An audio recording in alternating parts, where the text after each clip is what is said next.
लुलु आउ छोटू सकाळु सकाळु बाहरी पड़िले बजार। माँ माँ पैसा दियो मु सौदा किणी आनिबी। हाँ मते 5 टंका भी अधिका दबो मु सिंगड़ा खाइबी। लुलु हाँ रह दउची। लुलु ता माँ ठारू पैसा नहीं पारा घर पाखक गला। छोटू ए छोटू। हाँ लुलु आसुची आसुची। लुलु आउ छोटू दुई जण मिसी बजार आड़क उड़ी गले। पाटरे देखिले घंट बाजुची हरिबोल हुड़हुड़ी पड़ुची। आउ किछि पक्षी माने गोटे रथरे 3 ठाकुर को रखी दौड़ी बांधी टाणी टाणी नौचंती। ए सबु देखि दुई जण आश्चर्य हो गले। आउ सेठाकु जाई पचारिले, अंकल सुआ अंकल। हाँ छोट पक्षी कह। अंकल ये कौन होची कौन करछ? अरे छोट पक्षी तू जानिनु ए होची रथ। आजी बा होची रथ यात्रा। एई रथ यात्रा रे जगन्नाथ बलभद्र आ तांको भौणी सुभद्रा रथरे विजय करंती। आउ मंदिर बाहरे भक्तों को दर्शन देबाकू आसंती। हाँ सत्तरे आ दौड़ी काई टणा जाउची? अरे तमे दी जण जानिना ठाकुरों को रथरे रखी दौड़ी रे टाणी टाणी भक्त माने माउसी माँ घर को नहीं जाती। आउ माउसी माँ घर प्रभु 9 दिन पर फेरी आसंती। ओहो हाँ एबे बुझिली मु भी रथ टाणीबी। अरे नाई नाई छोट पक्षी माने ए भिड़े तुम टाणी परिबनी। जाओ जाओ एठो छोट छोट छुआ रथ टाणीबा को चली आछंती। लुलु चल चल हमें पळेबा आसे। तापरे छोटू ओ लुलु सेठारु पळी आसिले। तापरे बाजार गले सौदा किनिले आ घर को आसी गले। माँ ए नियो तम सौदा सब नियो। अरे कौन हेची मो पुअर कोन पे एते राग मन दुख अछि कौन हेची दाना? माँ से मिठू अंकल मते रथ टाणीबा को देलेनी। कौन रथ ए खरा गरम रे चुपचाप खाई के सो। हेले लुलु सेमती रथ कथा भाबु थाए। आउ से मने मने चिंता कला जेमिति भी हो से रथ आजी गढ़िबो आ रथ टाणीबो। माँ रथ पई कोन काठ दरकार हुए? हाँ हेले पुणी से रथ तू काई मो कथा सुनुनु पुओ? तापरे लुलु कौन कला सांगे सांगे उड़ी के पळेला जग्गू को डाकिला। गुड़िया और जग्गू आसी गले। एमिति सब छोट छोट पक्षी मानकू एकाठी खला। परी और लुलु सबु छोट पक्षी को कहले, सांग माने आमे समस्त एकाठी रथ यात्रा करिबा। हाँ हाँ आमे राजी। समस्तक भितरु जग्गू उठी के कहिला, कौन कहले लुलु रथ यात्रा तो मुंडा को खराब हेलानी। रथ यात्रा तो पूरी रे पालन करा जाए आ रथ यात्रा को मणिष माने करंदी। हेले आमे तो सब पक्षी पुणी एते छोटे छोटे। जग्गू प्रभु जगन्नाथ से परे जगतर नाथ खाली मणिष नुहे आमे भी चाहिले करि परिबा। आ खाली पूरी रे नुहे सारा जगत माने पूरा विश्व रे पालन करा जाए। आ आमे करि परिबानी काहे की? हाँ हाँ परी दीदी ठीक कहूची आमे करिबा। हेले सेति पई तो रथ दरकार। हाँ रथ दरकार चलो समस्त मो संग। सबु छोट पक्षी माने मिसी जंगलरू बड़ बड़ काठ खंड सब एकाठी गले। काठ खंड तो एकाठी हे गला हेले रथ गढ़िबो किए केमिति रथ तैयारी हबो? समस्ते प्रभु जगन्नाथ को प्रार्थना कले। किछि समय मध्यरे गोटिए वृद्ध पक्षी थकी जाई सेईपटे चली चली आसुथिले। तांको कांधरे गोटे पुटुली मध्य थिला। अरे पिला माने टिके पानी दबो मु चाली चाली पूरा थकी गलिनी।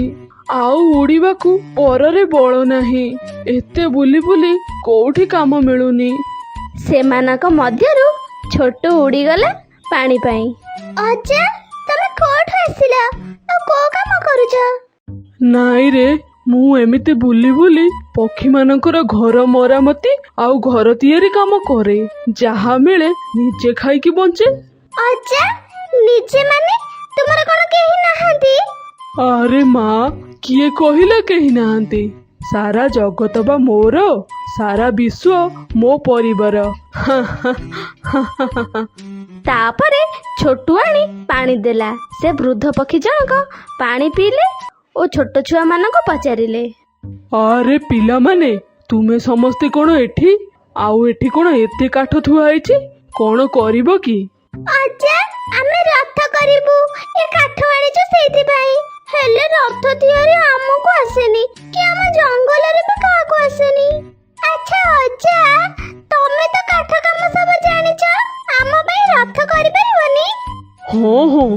କାହିଁକି ନୁହେଁ, ଏବେ ତିଆରି କରିଦଉଛି। ହେଲେ ଅଜା, ଆମ ପାଖରେ କିଛି ନାହିଁ ଦବା ପାଇଁ। ଆରେ ପିଲାମାନେ, ପାଣି ଦେଇ ମୋ ଜୀବନ ବଞ୍ଚେଇଛ, ପୁଣି ଆଉ କଣ ଦରକାର? ତାପରେ ସେ ବୃଦ୍ଧ ପକ୍ଷୀ ସେଇ କାଠରେ ରଥ ତିଆରି ଆରମ୍ଭ କଲେ। ଆଉ ଛୋଟ ଛୋଟ ପକ୍ଷୀମାନେ ସେଇଠି ଖେଳରେ ମାତିଗଲେ। ସେ ବୃଦ୍ଧ ପକ୍ଷୀ ସମ୍ପୂର୍ଣ୍ଣ ରଥ ଗଡ଼ି ଦେଇ ସେଠାରୁ ଉଭାନ ହେଇଗଲେ। ହଠାତ୍ ପରୀର ନଜର ରଥ ଉପରେ ପଡ଼ିଲା, ହେଲେ ସେ ବୃଦ୍ଧ ପକ୍ଷୀ ସେଠାରେ ନଥିଲେ। ପରୀ ସାଙ୍ଗେ ସାଙ୍ଗେ ପାଟି କରି ଉଠିଲା, ଦେଖ ଦେଖ ସମସ୍ତେ, ରଥ ପୁରା ପ୍ରସ୍ତୁତ, ହେଲେ ଅଜା ତ ସେଠି ନାହାନ୍ତି। ତାପରେ ସମସ୍ତେ ଖୋଜାଖୋଜି କଲେ, ଜାଣିଲେ ସେ ସ୍ୱୟଂ ପ୍ରଭୁ ଜଗନ୍ନାଥ ଥିଲେ। ସିଏ ବୃଦ୍ଧ ପକ୍ଷୀ ରୂପରେ ଆସି ତାଙ୍କ ପାଇଁ ରଥ ଗଢ଼ି ଦେଇ ଗଲେ। ତାପରେ ଜଙ୍ଗଲରୁ ବିଭିନ୍ନ ପ୍ରକାର ଫୁଲରେ ରଥ ସଜା ହେଲା। ଲୁଲୁ ତାଙ୍କ ଠାକୁର ଘରୁ 3 ମୂର୍ତ୍ତିଙ୍କୁ ଆଣି ରଥ ଉପରେ ରଖିଲା। ତାପରେ ଘଣ୍ଟ ଶଙ୍ଖ ହୁଳହୁଳିରେ ଜଙ୍ଗଲ ଦୋଲିକି ଗଲା। ମଧୁବନ ଜଙ୍ଗଲରେ ରଥ ଗଡ଼ିଲା। ଆଉ ସମସ୍ତେ ଉଚ୍ଚ ସ୍ୱରରେ କହିଲେ, ଜୟ ଜଗନ୍ନାଥ।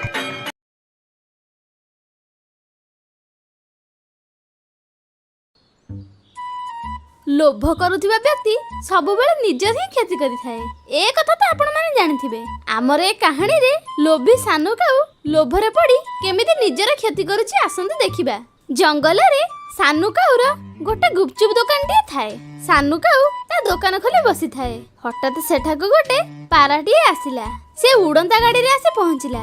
ଦେଖିବାକୁ ତ ଭାରି ଧନୀ ଲାଗୁଥିଲା। हेलो, ए गुपचुप वाला, मते गोटे प्लेट गुपचुप दियो। सार, राग टिके अधिका देबी ना अल्प देबी? ନା ନା, ରାଗ ଟିକେ କମ କରିଦବ। ତାପରେ ସାନୁ କାଉ ଗୋଟାଏ ପ୍ଲେଟ ଗୁପଚୁପ ପାରାକୁ ଖାଇବାକୁ ଦେଲା। ପାରା ପୁରା ମଜା ନେଇ ଗୁପଚୁପ ପ୍ଲେଟକୁ ଖାଇଦେଲା। अच्छा, तमर केते पैसा हला काऊ भाई? सार, 50 टंका। गोटे प्लेट गुपचुप को 50 टंका। आपण मते बहुत भल लागिले। कोन सांग हेबे मो सहित? सार, आपण तो बहुत धनी, हेले मु बहुत गरीब। आपणकर मोर केमिति सांग होई परिबा? अरे एथरे धनी कोन गरीब कोन? सांगरे धनी गरीब किछि नाही। आज ठार तुमे होछ मो सांग। ए नियो 100 टंकाटे रख। सार, ना ना ना, 100 टंका बहुत अधिका हेइ जिवो। मोर तो 50 टंका ही हैला। अरे भाई, सांग हेलो पा, रख 100 टंका रख, मु जाउची।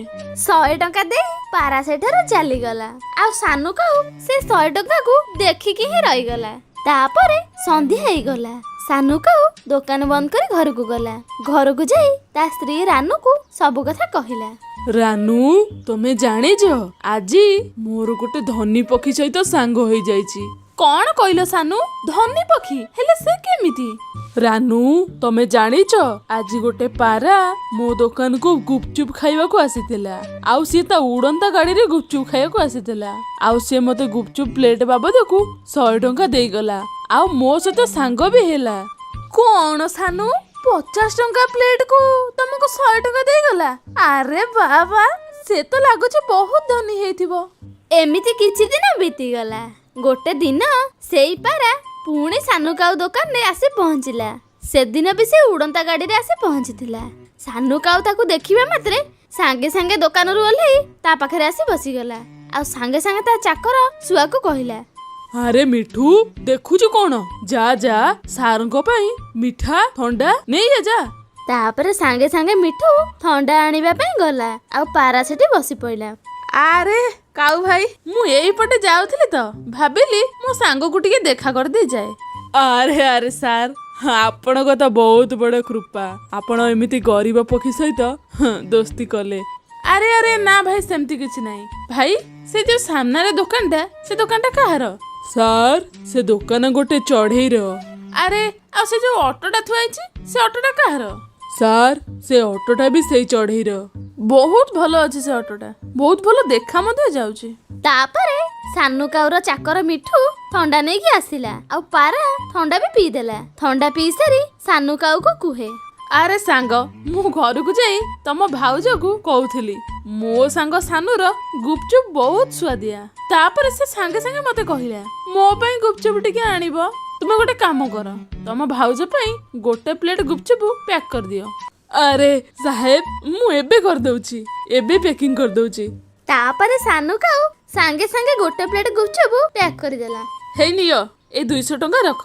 ଆରେ ଆରେ ଆରେ ସାର୍, ମୁଁ ଭାଉଜଙ୍କ ଗୁପଚୁପ ପଇସା ନେବିନି। ଆପଣ ମତେ ସାଙ୍ଗ କହିଛନ୍ତି, ମୁଁ ତ ସାଙ୍ଗ ହେଇକି ଦେଖେଇବି। ଆରେ ନା ନା, ରଖ, ଏ ପଇସା ତମେ ରଖ। ତାପରେ ସେ ପାରା ସାନୁ କାଉକୁ 200 ଟଙ୍କା ଦେଇ ଗୋଟେ ପ୍ଲେଟ ଗୁପଚୁପ ନେଇକି ପଳେଇଲା। ଆଜି ତ ସାନୁ କାଉ ବହୁତ ଖୁସି ଥିଲା, କାରଣ ସେ ଗୋଟେ ପ୍ଲେଟ ଗୁପଚୁପ ପୁରା 200 ଟଙ୍କାରେ ବିକ୍ରି କରିଦେଇଥିଲା। ଆରେ ଆରେ, ଜାଣିଛ ରାନୁ, ଆଜି ବି ମୋ ସାଙ୍ଗ ପାରା ଗୁପଚୁପ ନବାକୁ ଆସିଥିଲା। ସେ ଗୋଟେ ପ୍ଲେଟର ଗୁପଚୁପ ଦାମ ପୁରା 200 ଟଙ୍କା ଦେଇଗଲା। ସାନୁ, ଏବେ ତ ମୁଁ ବି ମାନିଗଲି କି ତମ ସାଙ୍ଗ ପାରା ଧନୀ ପକ୍ଷୀ ବୋଲି। ଏମିତିରେ କିଛି ଦିନ ବିତିଗଲା। ସାନୁ କାଉର ସାଙ୍ଗ ପାରା ସେଦିନ ପୁଣି ଆସୁଥିଲା, ହେଲେ ସିଏ ତା ଉଡନ୍ତା ଗାଡିରେ ନୁହେଁ, ସେମିତି ଉଡି ଉଡି ଆସୁଥିଲା। ଆଉ ସେ ଏକାଠିଆ ବି ଆସୁନଥିଲା, ସାଙ୍ଗରେ ତା ସ୍ତ୍ରୀ ବି ଆସୁଥିଲା। ସେ ଆସିକି ସାନୁ କାଉ ଦୋକାନରେ ପହଞ୍ଚିଲା। ଆରେ ଆରେ ସାର୍, ଆଜି ଆପଣଙ୍କର ଉଡନ୍ତା ଗାଡି କୁଆଡେ ଗଲା? ଆରେ ସାଙ୍ଗ, କଣ କହିବି। ଆଚ୍ଛା, ଇଏ ତମ ଭାଉଜ। କାଉ ଭାଇ ନମସ୍କାର। ନମସ୍କାର ଭଉଣୀ। ଆରେ ସାଙ୍ଗ, କଣ କହିବି, ମୋ ଉଡନ୍ତା ଗାଡି ବାଟରେ ଟିକେ ଖରାପ ହେଇଗଲା। ଆଚ୍ଛା ସାଙ୍ଗ, ସେ ଅଟୋଟା କାହାର? ସେ ଅଟୋଟା ସେ ଚଢେଇର। ମତେ କିଛି ସମୟ ପାଇଁ ସେ ଅଟୋଟା ଟିକେ ଆଣି ଦେଇପାରିବ? ମୁଁ ତମ ଭାଉଜକୁ ଛାଡି ଦେଇ ସାଙ୍ଗେ ସାଙ୍ଗେ ଚାଲି ଆସିବି। ହଁ ହଁ, କାହିଁକି ନୁହେଁ, ରୁହନ୍ତୁ, ମୁଁ ଏବେ ନେଇକି ଆସୁଛି। ତାପରେ ସାନୁ କାଉ ଟିକି ଚଢେଇ ପାଖକୁ ଗଲା। ଚଢେଇ ଭଉଣୀ, ମୋ ସାଙ୍ଗ ପାରା ଆସିଛି, ଆଉ ତା ସହିତ ତା ସ୍ତ୍ରୀ ବି ଅଛି। ବାଟରେ ତା ଉଡନ୍ତା ଗାଡିଟି ଖରାପ ହେଇଯାଇଛି। ତୁ ଟିକେ ତୋ ଉଡନ୍ତା ଅଟୋ ଟିକେ ଦେ, ସେ ତା ସ୍ତ୍ରୀ କି ନେଇ ଛାଡି ଦେଇ ସାଙ୍ଗେ ସାଙ୍ଗେ ଚାଲି ଆସିବ। ଦେଖ ସାନୁ ଭାଇ, ନହେଲେ ତମ ସାଙ୍ଗ ମୋ ଉଡନ୍ତା ଅଟୋ ନେଇ ପଳେଇବ। ନା ନା ଚଢେଇ ଭଉଣୀ, ମୋର ସିଏ ଭଲ ସାଙ୍ଗ, ଦେଖିବ ଏ ସାଙ୍ଗେ ସାଙ୍ଗେ ତା ସ୍ତ୍ରୀ କି ଛାଡି ଦେଇ ସେ ପଳେଇ ଆସିବ। ତାପରେ ଟିକି ଚଢେଇ ତା ଉଡନ୍ତା ଅଟୋ ସାନୁ କାଉକୁ ଦେଇଦେଲା। ହେଇ ନିଅନ୍ତୁ ସାର୍, ଅଟୋ ନିଅନ୍ତୁ, ଆଉ ଭାଉଜଙ୍କୁ ଯାଇ ଘରେ ଛାଡି ଦେଇ ଆସନ୍ତୁ। ଶେଷରେ ସାଙ୍ଗ ହିଁ ସାଙ୍ଗର କାମରେ ଆସେ। ଆପଣ ଯଦି 50 ଟଙ୍କା ଜାଗାରେ ମତେ 100 ଟଙ୍କା ଦେଇପାରୁଛନ୍ତି, ମୁଁ ଆପଣଙ୍କ ପାଇଁ କଣ ଏତିକି କରିପାରିବିନି? ହଁ, ମୁଁ ଏବେ ଅଳ୍ପ ସମୟରେ ଚାଲି ଆସୁଛି। ତାପରେ ସେ ପାରା ଉଡନ୍ତା ଅଟୋରେ ତା ସ୍ତ୍ରୀକୁ ବସେଇକି ନେଇ ଚାଲିଗଲା। ଘଣ୍ଟା 2 ଘଣ୍ଟା, ଶେଷକୁ ସନ୍ଧ୍ୟା ହେଇଗଲା, ହେଲେ ସେ ପାରା ଆଉ ଫେରିଲାନି। ସାନୁ କାଉ ମନେ ମନେ ଭାରି ବ୍ୟସ୍ତ ହଉଥାଏ। ଆରେ ମିଠୁ, ମୋ ସାଙ୍ଗ ପାରା ଏବେ ପର୍ଯ୍ୟନ୍ତ ବି ଆସିଲାନି। ମାଲିକ, ମତେ ଲାଗୁଛି ସେ ପାରା ଆଉ ଆସିବନି ବୋଧେ। ସେ ତ ପୁରା ଚୋରଟା ଭଳିଆ ଦେଖା ଯାଉଥିଲା, ଶେଷକୁ ଆପଣଙ୍କୁ ହାତ କରି ନେଇ ଚାଲିଗଲା। ନା, ଏମିତି ହେଇପାରିବନି। ତାପରେ ଟିକି ଚଢେଇ ବି ସେଠାକୁ ଆସିଲା। ସାନୁ ଭାଇ, ମତେ ଏବେ ଘରକୁ ଯିବାର ଅଛି। ତମ ସାଙ୍ଗ ପାରା ମୋ ଉଡନ୍ତା ଅଟୋ ନେଇ ଏବେ ପର୍ଯ୍ୟନ୍ତ ବି ଆସିଲାନି। ନାଇଁ ନାଇଁ ଚଢେଇ ଭଉଣୀ, ବୋଧେ ତାଙ୍କର କୌଣସି କାମ ଆସିଯାଇଥିବ। ଟିକି ଚଢେଇ, ତୁ ଧୈର୍ଯ୍ୟ ରଖ, ସେ ନିଶ୍ଚୟ ଆସିବ। ଏମିତିରେ ରାତି ହେଇଗଲା। ପାରା ନ ଆସିବା କାରଣରୁ ଟିକି ଚଢେଇ ସେମିତି ଉଡି ଉଡି ତା ଘରକୁ ଗଲା। ସାନୁ କାଉ ବି ତା ଘରକୁ ଚାଲିଗଲା, ଆଉ ଘରକୁ ଯାଇ ତା ସ୍ତ୍ରୀକୁ ସବୁ କଥା କହିଲା। ସାନୁ, ଏବେ ତ ମତେ ବି ଡର ଲାଗିଲାଣି। ଭଗବାନ ନ କରନ୍ତୁ ସେ ପାରାଟା ଚୋର ହେଇନଥାଉ। ଯଦି ସତରେ ସେଇଆ ହେଇଥିବ, ତାହେଲେ ଆମେ ଟିକି ଚଢେଇର ଅଟୋ କୋଉଠୁ ଆଣିଦବା? କଣ କରିବା ଆମେ ଏବେ? ମରିବା, ଆଉ କଣ କରିବା? ପଇସା ଦବାକୁ ପଡିବ ଟିକି ଚଢେଇର ଅଟୋ ବାବଦକୁ। ତାପରେ ଟିକି ଚଢେଇ ଦିନେ 2 ଦିନ ଅପେକ୍ଷା କଲା। ତାପରେ ବି ସେ ପାରା ଆଉ ଫେରିଲାନି। ସେ ପାରା ଆଉ ଫେରିଥାନ୍ତା ବି କେମିତି? ସିଏ ତ ସତରେ ଚୋରଟା ଥିଲା। ସିଏ ସାନୁ କାଉକୁ ଚୂନ ଲଗେଇ ଦେଇ ଚାଲିଗଲା। ତାପରେ ଟିକି ଚଢେଇ ସାନୁ କାଉ ଦୋକାନ ଆଗରେ 2-3 ଜଣ ପକ୍ଷୀକୁ ଡାକି ବସେଇଲା, ଆଉ ସାନୁ କାଉ ସହିତ କଥା ହେଲା। ସାନୁ ଶୁଣୁ, ସେ ପାରା ତୋର ହିଁ ସାଙ୍ଗ ଥିଲା, ଆଉ ଟିକି ଚଢେଇ ଠାରୁ ଅଟୋ ଆଣି ତୁ ହିଁ ତାକୁ ଦେଇଥିଲୁ। ଭଲରେ ଭଲରେ ଟିକି ଚଢେଇର ଅଟୋ ପଇସା ଦେଇଦେ, ନହେଲେ ତା ଠାରୁ ବି ବଡ ଦଣ୍ଡ ତତେ ଦିଆଯିବ। ବିଚରା ସାନୁ କାଉ, ସେ ଏବେ କଣ କରିପାରିଥାନ୍ତା? ବାଧ୍ୟ ହେଇ ଟିକି ଚଢେଇର ଅଟୋ ପଇସା ସେ ଟିକି ଚଢେଇକୁ ଦେଲା। ସେଇ ସମୟରେ ରାଣୀ ଚଢେଇ କାନ୍ଦି କାନ୍ଦି ଉଡି ଉଡି ଆସି ପହଞ୍ଚିଲା। ମରଣ ହଉ ସେ ପାରାକୁ। ଚୋର କୋଉଠିକାର, କାଲି ମୋ ଦୋକାନକୁ ଆସିଲା, ଆଉ ବିରିୟାନୀ ଗୋଟେ ପ୍ଲେଟ ଖାଇଲା। ଆଉ ପଇସା 2 ଗୁଣ କରିକି ଦେଇଥିବ। ସାନୁ ଭାଇ, ତମେ କେମିତି ଜାଣିଲ? ଆଉ ସାଙ୍ଗରେ କଣ ନେଇକି ଗଲା ତୋ ଠାରୁ? ମୋର ସୁନାର ମୁଦି। ଚୋର କହିଲା ଯାଉଛି ମୋ ସ୍ତ୍ରୀକୁ ଦେଖେଇକି ଆଣିବି, ହେଲେ କାଲି ଠାରୁ ଯାଇଛି, ଏବେ ଯାକେ ଆଉ ଫେରିନି। ତାହେଲେ କଣ ରାଣୀ ସେ ତତେ ବି ହାତ କରି ନେଇ ଚାଲିଗଲା? ସବୁ ଆମରି ଭୁଲ ଯୋଗୁ। ଆମେ ଯଦି ଲୋଭ ନ କରିଥାନ୍ତେ ଏମିତି ପକ୍ଷୀ ଉପରେ, ଆମେ ଯଦି ବିଶ୍ୱାସ ନ କରିଥାନ୍ତେ, ତାହେଲେ ଆଜି ଆମର ଏତେ ବଡ କ୍ଷତି ହେଇନଥାନ୍ତା। ସାଙ୍ଗମାନେ, ଏହି କାହାଣୀରୁ ଆମକୁ ଶିକ୍ଷା ମିଳିଲା, ଆମେ କୌଣସି ଅଜଣା ବ୍ୟକ୍ତିଙ୍କୁ ବିଶ୍ୱାସ କରିବା ଉଚିତ ନୁହେଁ, ନା କୌଣସି ଅଜଣା ବ୍ୟକ୍ତିଙ୍କ ସହିତ ସାଙ୍ଗ ବି ହେବା ଉଚିତ।